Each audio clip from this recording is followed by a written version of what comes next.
Buenos Buenos días. días, doctora. Sí se escucha. Ya, ¿en qué habíamos quedado ayer? Si alguien me puede recordar alguna cosa para no, digamos, dejar de lado eso. ¿En qué habíamos quedado ayer? ¿Alguna pregunta creo que les hice? ¿Quién estaba en clases ayer? Nadie. ¿No recuerdan?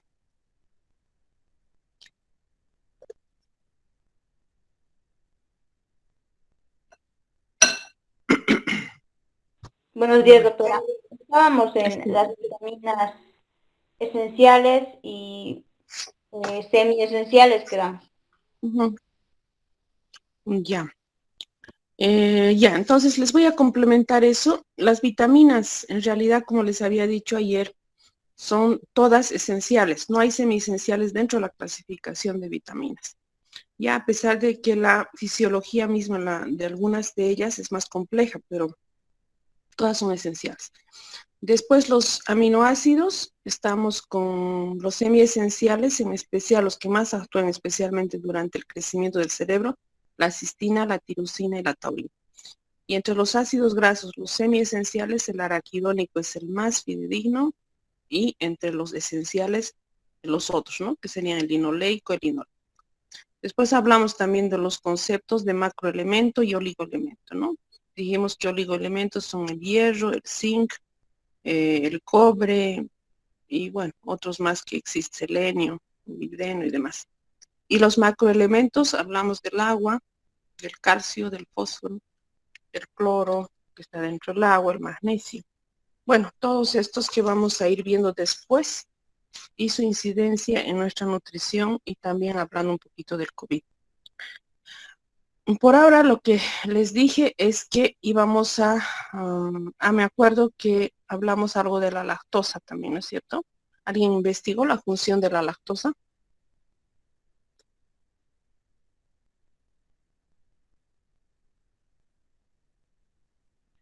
Sí, doctora.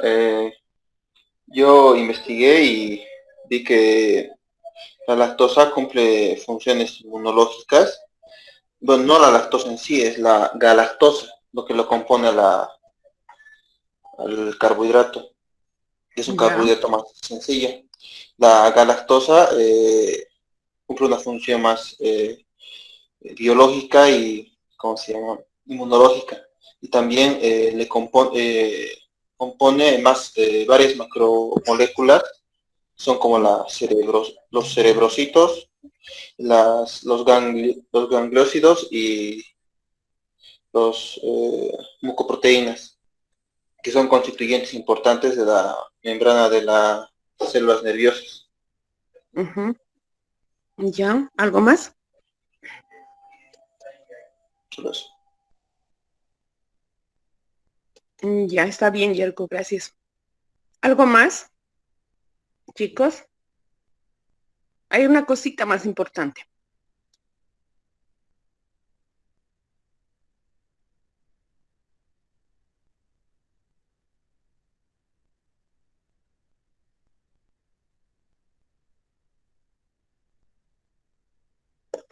¿Alguna cosita más importante? ¿Nadie? Tal vez Esther.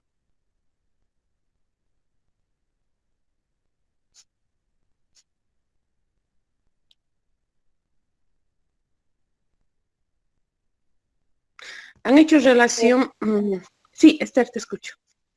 Bueno, podría agregar que a lo largo de nuestra vida, algunas Ujú, personas desarrollan la intolerancia a esta, pero sí, al nacer lo tenemos porque pues está presente en la leche materna.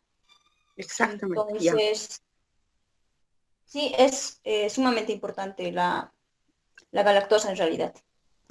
Mm. Y la función misma que desempeña esto, este,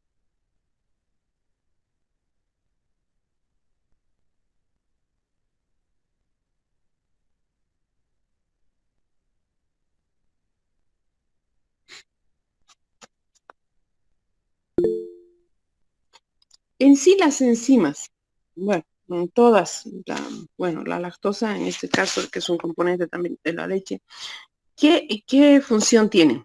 La mayoría. A ver si les ayuda así un poquito. Degradar, ¿Qué? descomponer los macronutrientes a moléculas más pequeñas y simples. O sea, ayudan en la absorción de Digestión. estas. Sí, Exactamente, en la también. absorción. Ya. En este caso, si es la lactosa, ¿con qué vitamina estaría relacionada esto? La absorción de qué vitamina nos ayudaría más que todo, si está desde la leche materna, inclusive.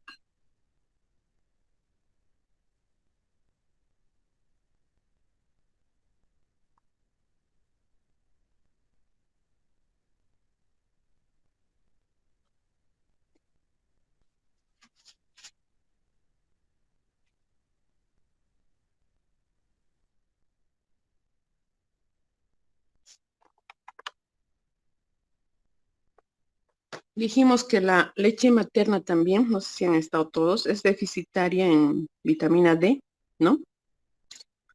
Y los primeros días incluso en vitamina K. Entonces, por eso, por ejemplo, se administra una vez que esté recién nacido. Es el primer inyectable antes de la vacuna que recibe. Está junta con sus ropitas para recibirlo del extrauterino, con la vitamina K en una dosis de 300 unidades, ¿no? Que se le pone a estos lactantes. Entonces, para equilibrar, digamos, ¿no? Esto de la vitamina K. Y la vitamina D también no es que no tiene, pero es deficitaria a esta edad del lactante recién nacido. Entonces, ya que no han investigado, entonces esta lactosa eh, ayuda en la absorción de esta vitamina D, ¿no? Entonces, si de alguna manera también con el calcio, a ver si investigan eso un poquito más, me van a comentar después. Entonces, estaría un poquito la interrogante, ¿no? Inclusive de las otras vitaminas que habíamos hablado ayer de la vitamina A también. La interrogante de si aquel niño que toma leche deslactosada será la misma absorción de las vitaminas o no. Esa es la interrogante. Eso es lo que quería llegar en sí en realidad, ¿no? Entonces estaríamos viendo de que lo que hemos hablado ayer, de que habría una alteración de la biodisponibilidad de estas, ¿no? Entonces no es lo mismo que un niño que consume con todos los componentes y no así un niño con deslactosada, digamos, ¿no? Que había cierto riesgo de déficit de la absorción de estas vitaminas. ¿Sí? ¿Ninguno investigó eso?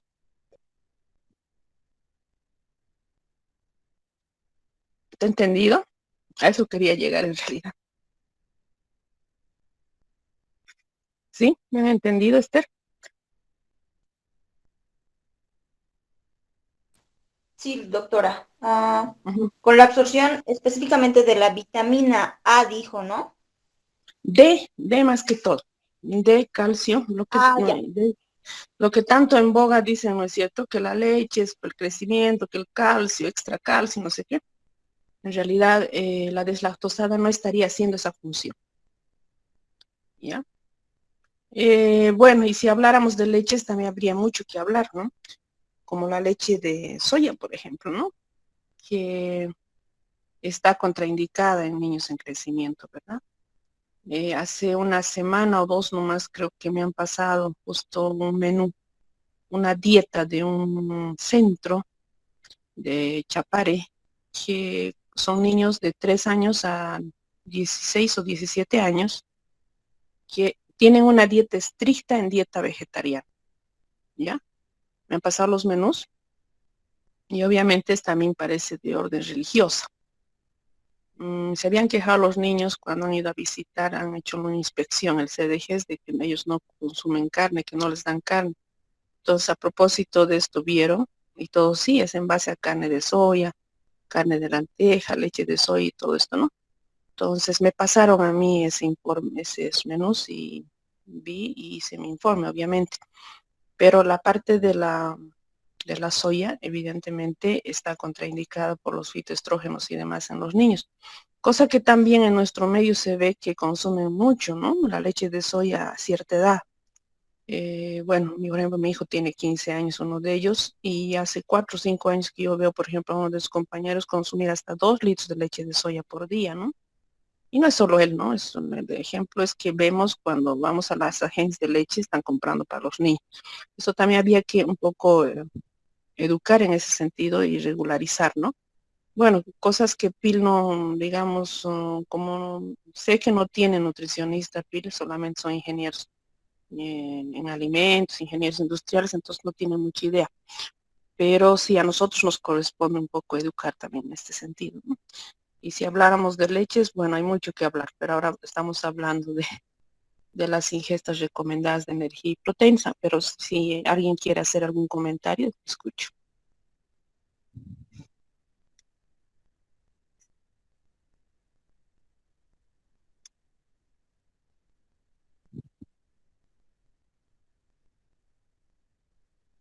Licenciada, doctora, ¿y a partir de qué edad, hablando específicamente de niños, sería recomendable alguna vez, ¿no? El consumo de productos a base de soya?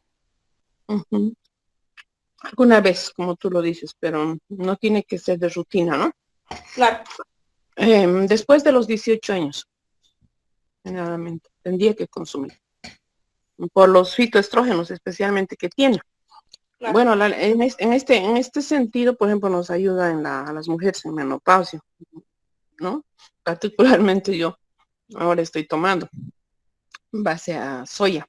Evidentemente no actúa al momento, no actúa al momento, pero es en 4 semanas y tiene, digamos,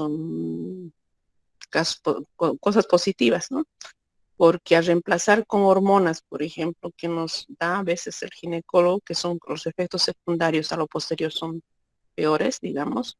Entonces es mejor, por ejemplo, recetarle a una menopáusica, ¿no? Una leche de soya. Pero no así en los niños, porque altera totalmente la parte, especialmente puede alterar la fertilidad. Ujú. O tal vez síntomas precoces, qué sé yo, pubertad, todo esto está relacionado, ¿verdad?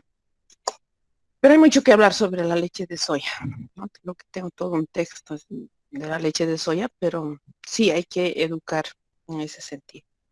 ¿Ya? Bueno, entonces, ayer les dije que íbamos a hablar sobre el peso y la talla en especial de los lactantes, que está dentro los requerimientos nutricionales, porque nosotros tenemos que saber especialmente la edad, el peso y la talla, y de acuerdo a eso vamos a recomendar la energía media recomendada, que es en kilocalorías, las proteínas y las vitaminas. Entonces, lo primero que podemos hacer es clasificar los lactantes de 0 a 1 año, ¿no? Que son lactantes. Y niños de 1 a 10. ¿Por qué de 1 a 10? Porque a los 10 años inclusive ya viene a veces la primera regla, que es la menarquia. A los 10 años, especialmente en nuestras áreas de Santa Cruz, Beni, por ejemplo, 9, 10 años ya les viene la primera regla.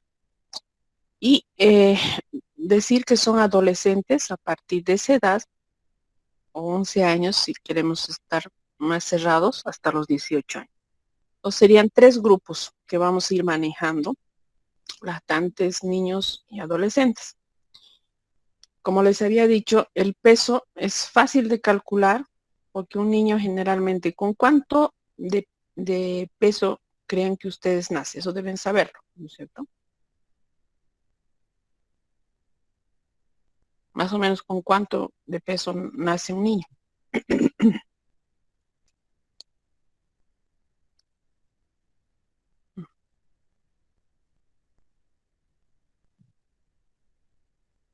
¿Cuánto es el peso normal más o menos que nace un niño? ¿Nadie sabe?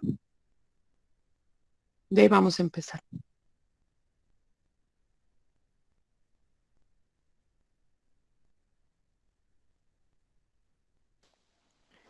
Es entre 2 y 2,5 o 2 y 3 kilos, doctora. Sí, alrededor de eso, José Andrés. Generalmente 2.800 para arriba, ¿no? Podemos poner un término medio de 3.400. porque si es menos de 2.500 ya estamos hablando de un peso bajo, un niño que está en prematuro, ¿no?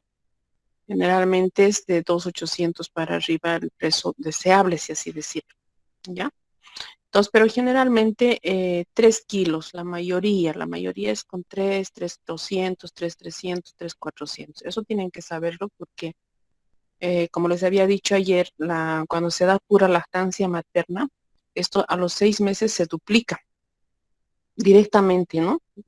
Como es el prodigio de la leche materna, en ese sentido, con solo leche materna, a los 6 meses se duplica, o sea, estamos hablando de 6 kilos, 6 kilos 500, 6 kilos 600. Es interesante ver esto, incluso la misma mamá se sorprende, ¿no? Que a los 6 meses solo con su leche materna se ha duplicado. Y esto, si el peso en el lactante era 3 kilos, hasta el año se aumenta 3 kilos también, solo 3 kilos, ya no se duplica como en el caso de los 6 meses.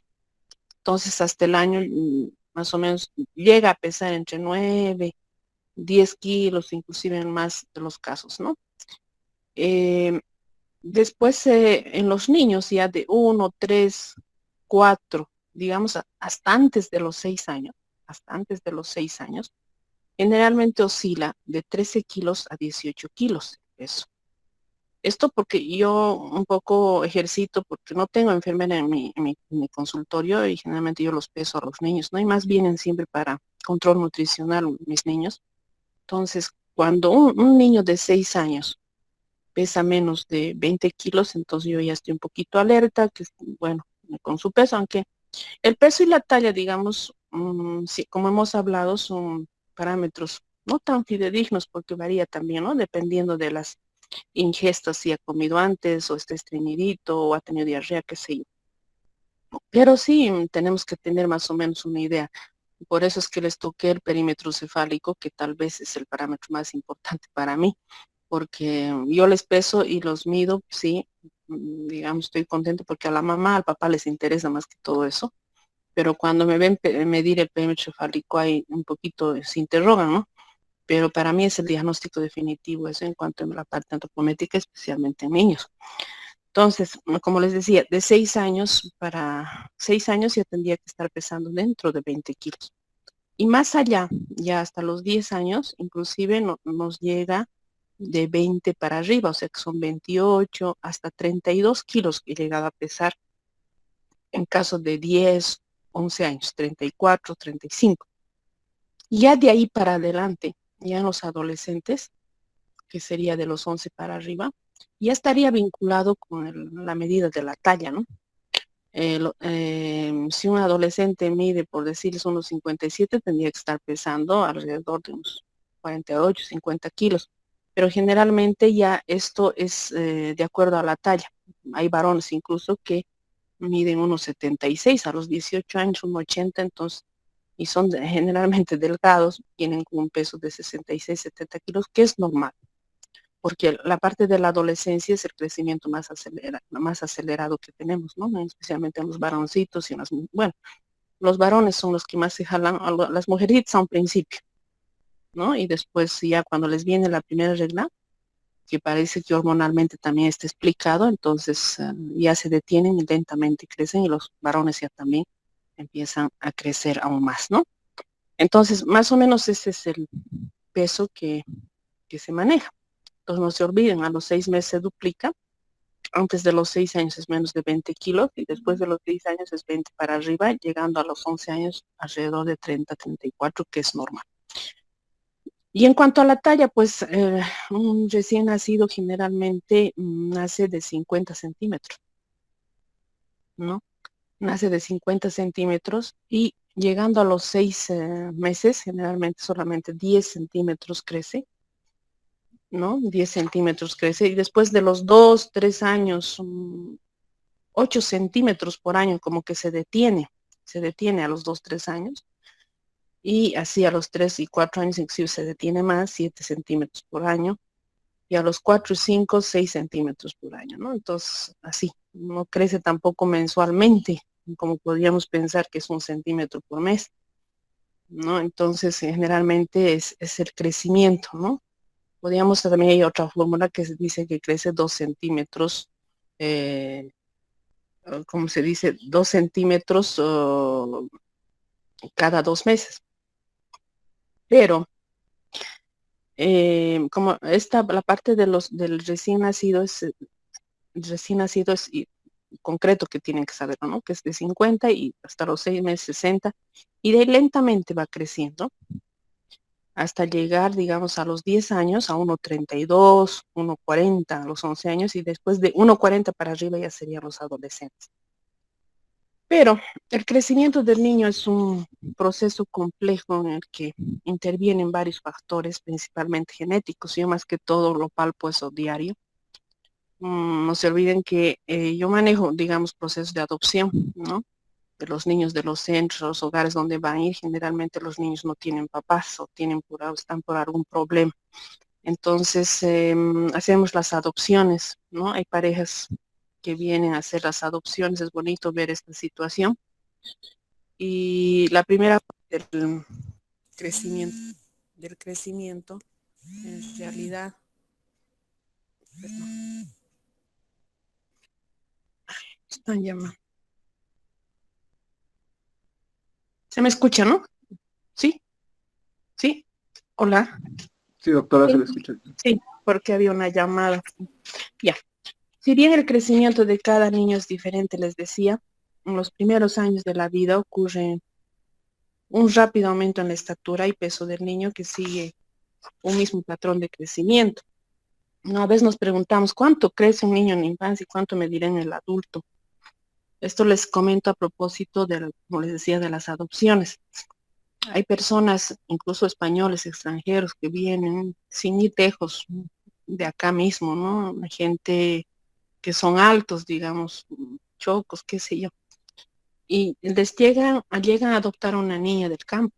Entonces, quieren que crezca a la par como son ellos, ¿no? Entonces le dan todos los tipos de alimentos, vienen a preguntarme cuál es el requerimiento nutricional adecuado para que crezca, y algunos ya incluso con tratamiento de zinc, ¿no? Pero esta parte de la genética, como vamos a ir viendo con los marcadores bioquímicos nutricionales y las partes de las patologías, vamos a ver que la parte genética es preponderante en todo, en todo aspecto, ¿no? Entonces, eso hay que explicarles un poco también a los papás, porque tienden a estresarse cuando los niños no crecen en algún sentido, ¿no? Hay parejas, por ejemplo, que el papá es sumamente grande y la mamá es pequeñita. Sin embargo, la niña salió el gen de la mamá, y por mucho de que le pongan actividad física, natación, comida y todo esto, entonces no llega a crecer como esperan los papás, ¿no? Entonces, esto hay que explicar un poco en ese sentido. No sé si saben bueno, primero hablaremos de los factores que intervienen en el crecimiento, ¿no? Aparte de la genética hay otros factores que incluyen, ¿no? Han escuchado de la hormona de crecimiento seguramente, ¿no? La hormona de crecimiento normalmente nosotros tenemos, pero se ha visto de que esta hormona de crecimiento se altera en algunas situaciones. Entonces, cuando la hormona de crecimiento actúa como, digamos, como debe ser, o sea, su pico más alto de la hormona de crecimiento está en la edad de la adolescencia, obviamente, pero es interesante en el sueño, en la parte del sueño más profundo, o sea, cuando nosotros entramos a dormirnos, digamos, ¿no? A dormirnos tenemos el sueño primero de los movimientos oculares, ¿no? Rápido, un poquito, y entramos a la fase del sueño profundo. Entonces ahí, en esos 20 minutos del sueño más profundo, entonces es donde actúa esta hormona de crecimiento, ¿no? Entonces esta etapa del sueño se caracteriza por una alta actividad inclusive cerebral, inclusive aparecen ahí los sueños, ¿no? Cuando uno se sueña. Entonces tiene una duración, como les digo, de 10, 20 minutos, y dice que en este intervalo la hormona del crecimiento es la que actúa, ¿no? Y claro, y el niño con estrés en la adolescencia y todo esto también interfiere. Es interesante en ese sentido, interfiere en esta hormona de crecimiento. Esto yo veía, por ejemplo, en algunos colegios, ¿no? En algunos colegios cuando llamamos a la promoción, generalmente los chiquitos que tienen mayores notas, que son corchitos, como se les dice, generalmente tenían talla baja. Y cuando esto está explicado, hasta sería un estudio bonito, de que pues la mayoría se amanecen, ¿no? Se amanecen estos chicos y no llegan a tener a veces ese sueño profundo. Entonces, de alguna manera interfiere en la hormona del crecimiento, ¿no? Entonces, aparte de la vitamina A que hablamos ayer, que es importante para el crecimiento, aparte de la genética, también es interesante ver esto de la hormona del crecimiento. Hay algunos pediatras que manejan, digamos, como suplemento inclusive, ¿no? Les colocan, pero es bastante traumatizante porque tienen que ponerte inyectable en la noche y qué sé yo. Pero es importante alertarnos en este sentido, ¿no? De que el sueño, así como para la inmunidad, como se habla ahora en la pandemia, es importante para tener una buena inmunidad, también es importante para esto del crecimiento. Pues en esto del crecimiento hay factores, obviamente, también exógenos, nutritivos, obviamente, ¿no? Los papás dicen, mientras más le nutra va a crecer más, ¿no? En la práctica, como les decía, del ejercicio físico también nos ayuda. Y, pero esto de las hormonas es primordial también, ¿no? Y obviamente la parte genética y étnica. Ahora, va una pregunta a ustedes, como les decía, el niño más o menos crece 50 centímetros, estoy diciendo, al nacer mide 50 centímetros, ¿no? Entonces, durante el primer año el niño crece más o menos diríamos como unos 25 centímetros, o sea, al año de edad estaríamos hablando de 75 centímetros de media, ¿no? De media, entonces, pero esto depende de uno al otro de acuerdo a los factores que les estoy diciendo, ¿no? Entonces, la velocidad del crecimiento producida al año anterior no se vuelve a producir a veces en el otro año porque hay ciertos factores que también interfieren, ¿no? Bueno, y así va creciendo lentamente, lentamente, lentamente. Y hay un factor que yo les explico generalmente a los papás que han debido llevar esto en nutrición aplicada a uno, que es esto de la talla diana, la fórmula de la talla diana, ¿no? Es cuánto medirá de mayor el niño. Entonces, esto es importante manejar, especialmente en estos niños que no crecen. Ahora, entonces, esa es la pregunta para ustedes. ¿Qué saben de la talla diana? Porque han debido llevar en nutrición aplicada aún, porque sé que han llevado la parte antropométrica nomás, ¿no? La parte, se han especializado más que todo en eso, nutrición aplicada aún, la parte de antropometría. Entonces, ¿qué me puede decir qué es la talla diana? Doctora, específicamente con ese nombre que yo recuerde no hemos llevado, pero sí nos ha dado una guía en el que nos decía que el niño alcanza su máxima talla en sus primeros 2 años de vida y que eso determinaba su talla ya de mayor. Entonces, tenemos eso y quería preguntarle, la Alice Romy también dijo que la genética, hablando en porcentajes, influía en un 40% y el 60% determinaba, ya sea por eso nutricionalmente, la estatura del niño. Eh, ¿Qué nos podría decir con relación a eso? Está en lo correcto, evidentemente, como es más o menos repetitivo lo que me estás diciendo, lo que les estoy comentando en este momento, ¿no? Los factores endógenos y exógenos. Pero hay una fórmula que se llama la talla diana, donde se calcula la altura del padre y la altura de la madre. No sé, eso les estoy yendo en realidad, ¿no? No sé si les han enseñado esto.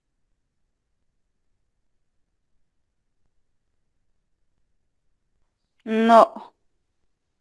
No que yo me acuerde, no sé si mis compañeros podrían confirmar eso. No, doctorita, no nos ha enseñado la talla Diana.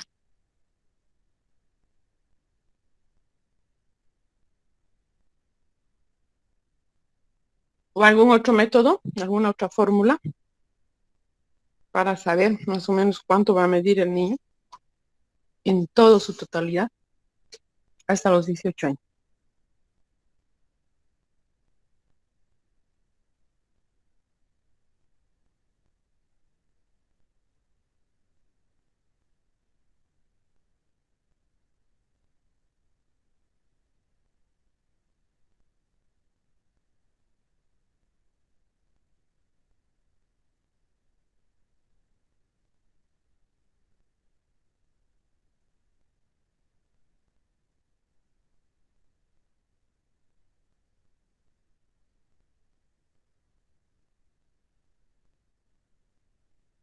Creo que no, ¿no?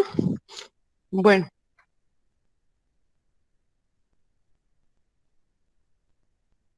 ¿les digo o van a ir a investigar?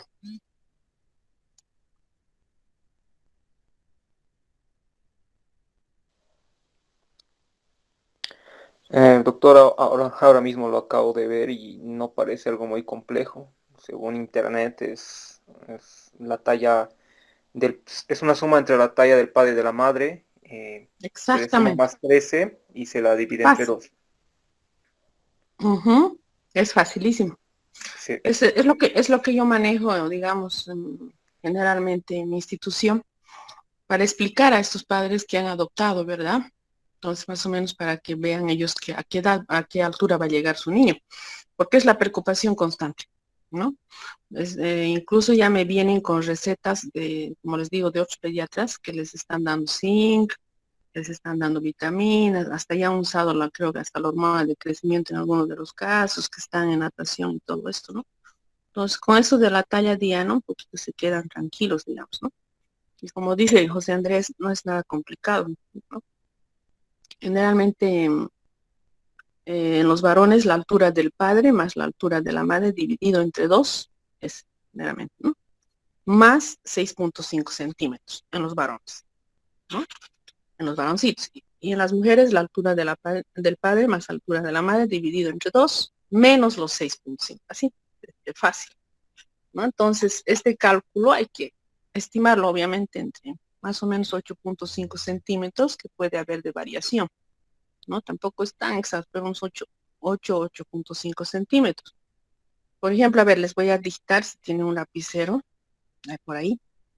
Por ejemplo, si el padre mide 1,70, un hecho, ¿no? 1,80, ya digamos, 1,80 centímetros, y la madre mide 1,68 centímetros. Ya entonces, 180 más 168, ¿cuánto es? Dividido entre 2.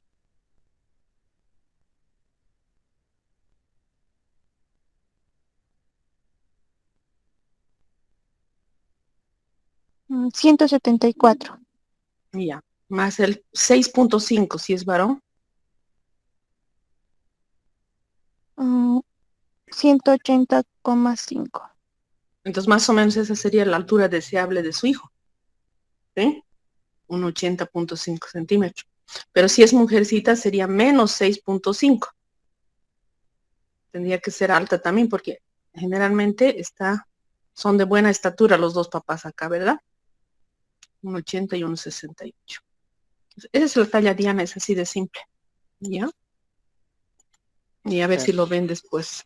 Sí, dime. doctor, tengo una duda. Bueno, no sé, menos esta duda en nutrición aplicada 1 nos explicaba la doctora con una tabla de la OMS que se había Ujú, realizado un estudio, ¿no? De que más allá de la parte genética, sí influía bastante el tema de la alimentación, que ujú, en este estudio se utilizó a niños, ¿no? De distintas razas y de distintos países, y se ujú, hacía una media de cómo iba su crecimiento.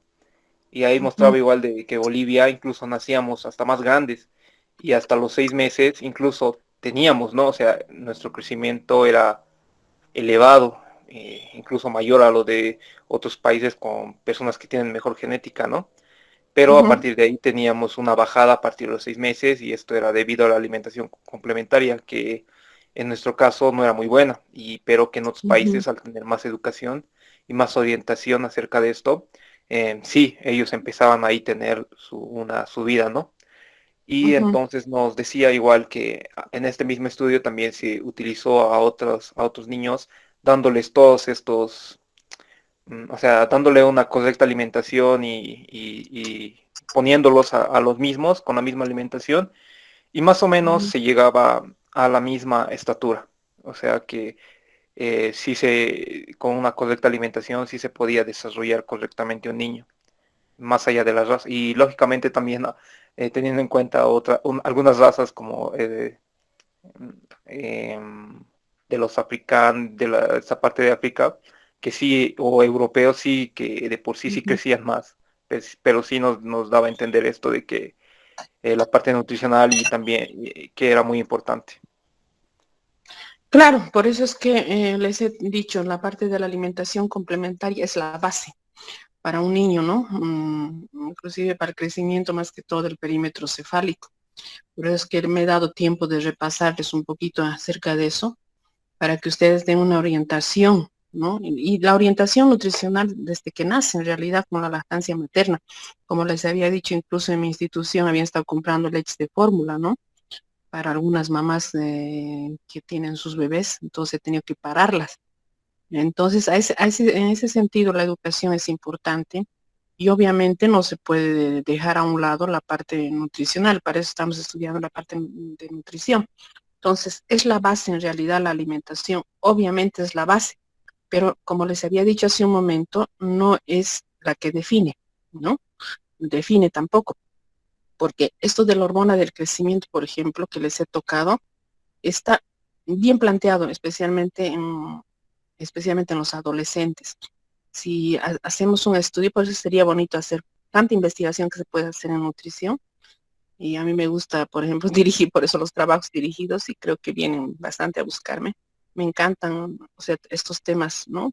Donde se puede ver seguramente también esto de los niños que les decía, de los niños que se amanecen, de los niños que están con sueños alterados, también nos trae problemas porque no tenemos que dejar de lado también lo que se dice ahora que estoy haciendo un trabajo dirigido con una de las chicas, son los modelos parenterales, ¿no? De los modelos familiares que se llama, de qué manera influyen en la parte nutricional del niño, ¿ya? Me refiero a modelos parenterales, a modelos familiares. En realidad ese es el término que estamos haciendo en mujeres con problemas de violencia intrafamiliar, donde no está el papá, donde no hay dinero, donde hay problemas, ¿no? Entonces, en esto, obviamente, la parte nutricional también está alterado, ¿no? Es un tema que estoy dirigiendo actualmente ahorita a una de las chicas que estuve revisando anoche y yo le di la idea de que haga, porque, como había dicho el doctor Brunzer, de mi docente del INTA de Chile, se ha hecho muchas cosas en el INTA de Chile para que crezcan los niños, alimentos en base a zinc, complementos de todo, pero sin embargo a veces la esencia está en la familia, ¿no? En la familia, en los modelos parenterales. Es interesante ese tema también. Claro, no hay que dejar de lado la parte nutricional. Obviamente el niño bien alimentado va a tener mayor defensas, va a crecer normalmente y todo esto, ¿verdad? Pero sí hay otros factores también, por eso les complementaba, de que sí influyen en la parte del crecimiento de los niños, ¿no? Por mucho de que, digamos, tengan una genética normal de ambos papás que no son, digamos, muy bajos, digamos, ¿no? Pero sí, obviamente, para eso estamos estudiando la parte nutricional, es la base, pero también no olvidemos que hay otros factores que influyen en esto del crecimiento, ¿no? Aunque algunos he escuchado decir que talla baja es sinónimo de desnutrición crónica. También podría serlo, pero, y está escrito, ¿no? Y se les han enseñado eso, ¿verdad, André? Sí, doctora, precisamente eso nos enseñaron que en Sí, general en Bolivia nuestra talla baja se explicaba más que nada por la desnutrición crónica que se sufre, ¿no? En gran parte de nuestra población. sí, hay mucha desnutrición crónica. Pero les digo yo, el perímetro cefálico también es un factor que directamente relacionado con la desnutrición crónica. A veces se escuchan los papás y cuando vienen y yo pongo los diagnósticos de desnutrición crónica y me dice, pero nadie me había dicho eso, ningún pediatra me ha dicho que tenía desnutrición crónica, a ver, explíqueme, ¿no? Entonces hay que poquito también explicarse en ese sentido porque se alertan ellos, ¿no? ¿Qué me está diciendo? Porque yo le estoy dando toda la alimentación que se pueda. ¿Qué es lo que pasa? Que ellos han adoptado los niños a veces después de los 6 años, ¿no? No antes. Entonces ahí está mal manejado todo lo que han dicho, ¿no? La parte de alimentación complementaria, la parte de los nutrientes, todo ahí ha estado mal manejado de abajo, ¿no? Entonces, por mucho de que ellos a los 6 años para arriba quieren hacerles, en términos vulgares, embutirles con todo lo que se dice, no se va a poder a veces ya rehabilitar, especialmente lo de la cabecita y la talla, ¿no? Entonces son factores irreversibles, por eso la importancia, obviamente, de la educación de la lactancia materna y de la alimentación complementaria son temas fundamentales, ¿no? Y bueno, y yo les quería añadir esto de la hormona del crecimiento porque también he estado viendo una investigación que estuve haciendo, que lo he dejado a medias, uno de los chicos, que durante el sueño aumenta la secreción de la hormona de crecimiento y es muy importante esto. Sucede generalmente en la fase no REM de sueño, es decir, durante el periodo de sueño profundo, como les había dicho hace un rato, cuando la glándula hipófisis anterior sintetiza esta hormona, ¿no? De crecimiento. También se conoce como hormona somatotrópica, ¿no? En España generalmente se hace en base a esta hormona somatotrópica, se les da, ¿no? A los niños para que tienen problemas de crecimiento, pero tiene sus efectos colaterales también. Yo pienso que siempre el trabajo de salud es un equipo, ¿no? Con la psicóloga y con el trabajo social y todo esto, para ayudar en ese sentido y no llegar a esto. La prevención siempre es mejor que el tratamiento. Entonces, es bueno a veces cuando tienen problemas de sueño regularizar este sentido y estar alerta, no dejarlo un poquito así nomás, ¿no? De que no esté durmiendo bien el niño tampoco, ¿no? Porque trae lo posterior, no solamente la parte del crecimiento, que también claro que es un factor importante, sino también alteraciones neurológicas y alteraciones psicomotoras a lo largo después del crecimiento del niño, ¿no?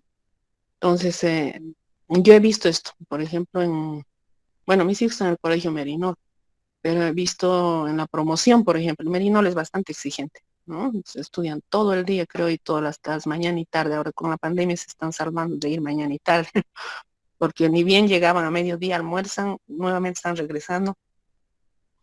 Y los veía a los chiquitos bajos, bajitos, entonces eso me llamaba también la atención. Y es cierto, ¿no? Donde hay más exigencia académica, también creo que esto de la hormona del crecimiento, pero es un trabajo, ¿no? Es una investigación. También hay algunos problemas de talla. Pero sí, hablando de nuestro país, como les había dicho, el déficit de la vitamina A es primordial. No consumimos vitamina A. Ustedes mismos si hacen, como les decía, un análisis químico del menú, así al azar de ayer, por ejemplo, que han consumido, les apuesto que tienen un déficit, ¿no? De vitamina A más que de calcio y de vitamina D. Es fácil, ¿no? Entonces consumir más este otro, tal vez en los quesos y demás, que la vitamina en sí mismo, ¿no? Entonces, a esto quería llegar en la parte del crecimiento. No sé si tienen alguna pregunta más. Y esto de la talla diana les voy a preguntar así tal vez en el examen también para un ejercicio.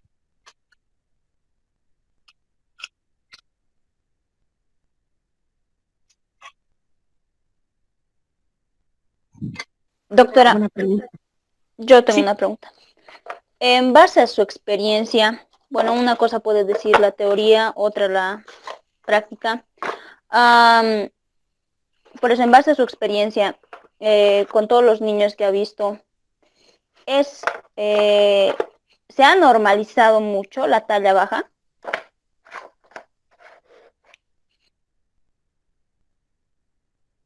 Con Buena, con relación a la genética del boliviano.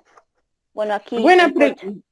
sí, buena pregunta. En realidad, especialmente ese es el problema que a mí digamos, tal vez ya tantos años estoy trabajando con los centros y ha sido para mí mucha experiencia realmente, porque he visto, ¿no? De que las tallas y los perímetros cefálicos, como les había dicho hace un rato, son irreversibles a partir de los 6 años. No he tenido, digamos, bueno, también está escrito que es irreversible después de los 6 años. Hemos tratado de que se normalice un poquito la talla quizás, que no sean tan bajitos, pero lamentablemente el perímetro cefálico es irreversible, lamentablemente. Y eso es a veces que los papás que han adoptado salen frustrados de mi consultorio en alguna situación. Incluso me estás haciendo el recuerdo de un papá que no se daba por vencido, ¿no? O sea, tenía un perímetro cefálico de 47 de un año y su niña 48, no me acuerdo, pero su niña ya tenía 6 años. Entonces, pero no le habían dicho así en ese sentido, incluso un poquito molesto conmigo a un principio. Fue a la parte de neurología, hizo todos los estudios a su niña. Bueno, le dijeron que está normal, que sí tiene microcefalia, pero tampoco le dijeron más y tampoco le iban a decir porque los problemas después vienen, ¿no? Ni siquiera, a veces dicen, sí, mi niña está leyendo bien, está escribiendo, no hay problema, incluso es mejor alumno, qué sé yo, pero aparecen ya después de los 18 años, ¿sabes? ¿No? Problemas de razonamiento o otro tipo de problemas del coeficiente intelectual, ¿no? Entonces, sí, es buena pregunta. No, la parte del perímetro cefálico especialmente es irreversible, pero la parte de la talla podemos mejorarla, así como dijo José André con los nutrientes y demás, podemos mejorarla, pero no llegar a un crecimiento óptimo como quisiera.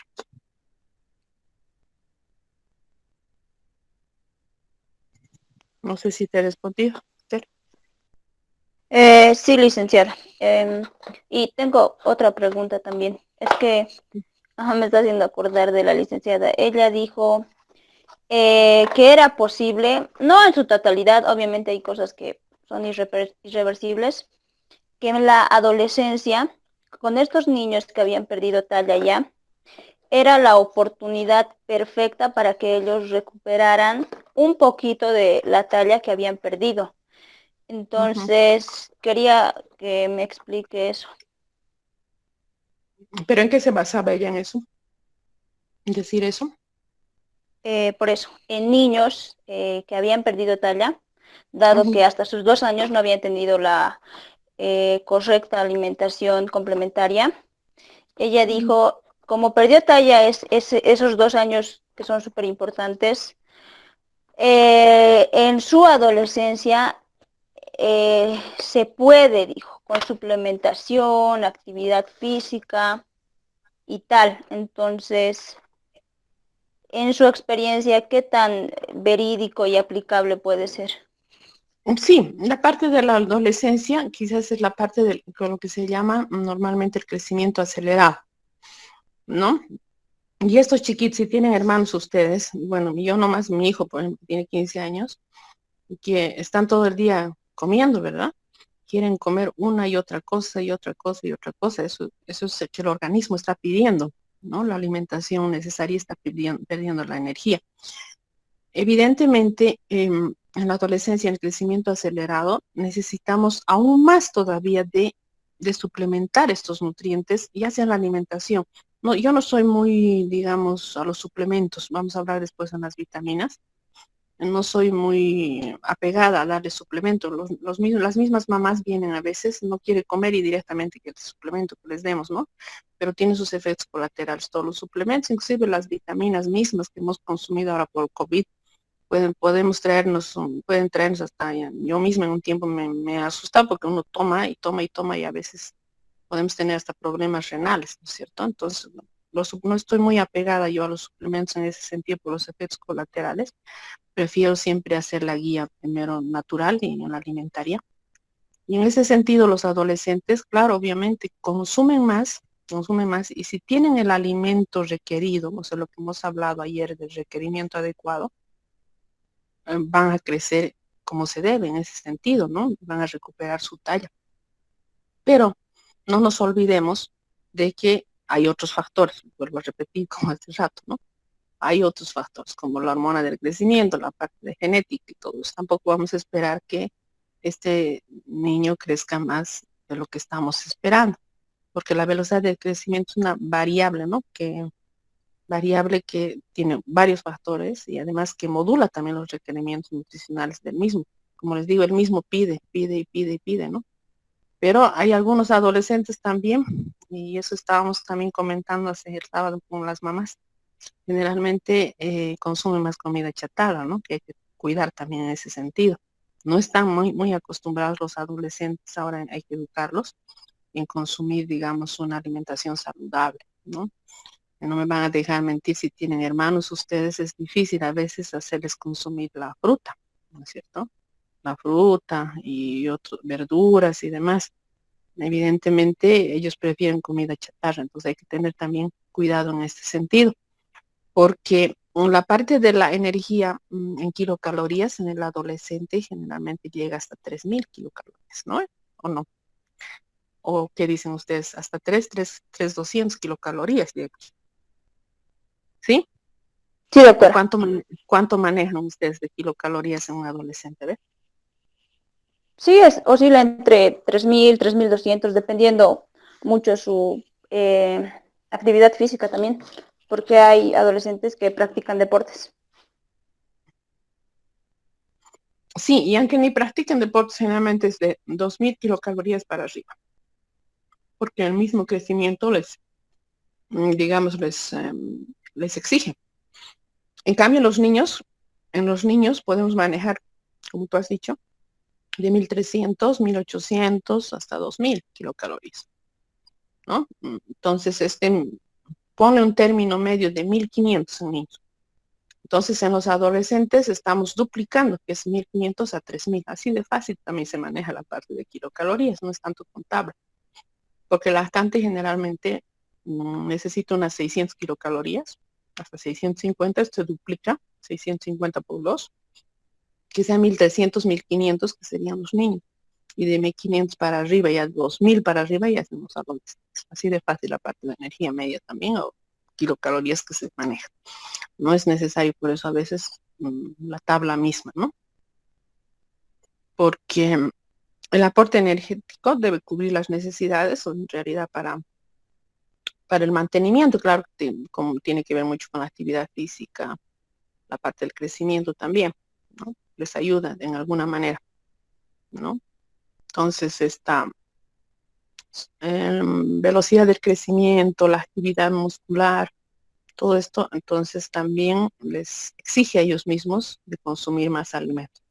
Lastimosamente en nuestro medio, con a veces no la alimentación correcta, ¿no? Porque yo me acuerdo hace poco, justo asistí a un curso de niños, creo, adolescentes, pero la mayoría pesaba como yo peso 68, 70 kilos, en más de acá cuando aumento, pero un niño de 14 años pesaba así, la mayoría, ¿no? La mayoría. Entonces hay que estar alerta también en ese sentido por el tipo de alimentación. Y ellos obviamente por la misma que no pueden saciarse, piden esta comida, ¿no? Porque la fruta misma a veces no les sacia, ¿no? Entonces tal vez en ese sentido también buscan, porque están perdiendo bastante energía también. Pero hay que tratar de educar en ese sentido también, ¿no? De que consuman otro tipo de alimentos, cómo les va a favorecer. Es interesante educar en ese sentido a los adolescentes. Bueno, yo iba a los colegios también a hacer ese tipo de educación. Es muy bonito hablar con ellos, concertar. Llegan a entender cuando les explicas bien. ¿Alguna otra pregunta?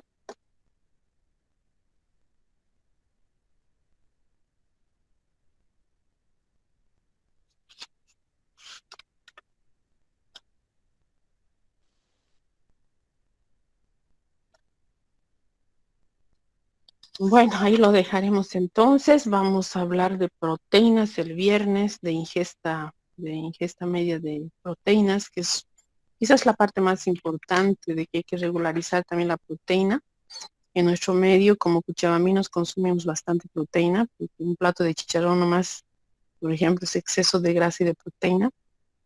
Estamos acostumbrados a eso, a decir a veces que la mamá le diga solo termina la carne, no importa lo demás. Entonces, a veces estamos haciendo a veces un daño en vez de un beneficio. Entonces, vamos a hablar de proteínas, algo de vitaminas. Ya la vitamina A podemos tocar en toda su composición, la D, la E y la K. el día viernes, ¿ya? No sé si tienen alguna pregunta hasta ahí. No, doctora, pero sí me gustaría tocar más acerca de la vitamina A y en especial esto acerca del crecimiento, ya que bueno, al menos en lo que yo vi, en la mayor parte de la bibliografía que podemos encontrar acerca del crecimiento, hacen más énfasis, ¿no? En lo que es el hierro, el calcio y el zinc. Y tal, y algo de las pocas cosas que puedo leer de la vitamina A respecto a esto del crecimiento es que en una parte decía que se asocia a la capacidad que es, o sea, cuando ayuda a que la vitamina A ayuda a que puedas utilizar los depósitos que tienes de hierro y cuando hay deficiencia se dificulta esto y también puede llegar a producir anemia, pero en general no vi mucho acerca de la vitamina A en esta parte del crecimiento. Sí, lean un poquito. Yo les daba solamente las tablas y los requerimientos antes, pero con esto de la pandemia me he dado el trabajito un poquito de recordar y repasar también la parte de la funcionalidad. Parece que les ha gustado en ese sentido porque hemos hablado de cada vitamina y su funcionalidad específica, inclusive por el COVID mismo, cómo ha actuado el zinc en la replicación del virus, el calcio, el fósforo, el manganeso, ha sorprendido mucho en este tiempo. Entonces vamos a ir con calma con cada vitamina. Lo único que me está preocupando, según el cronograma de actividades que tenemos de la carrera, creo que el primer parcial ya tendríamos que estar tomando la otra semana o el viernes.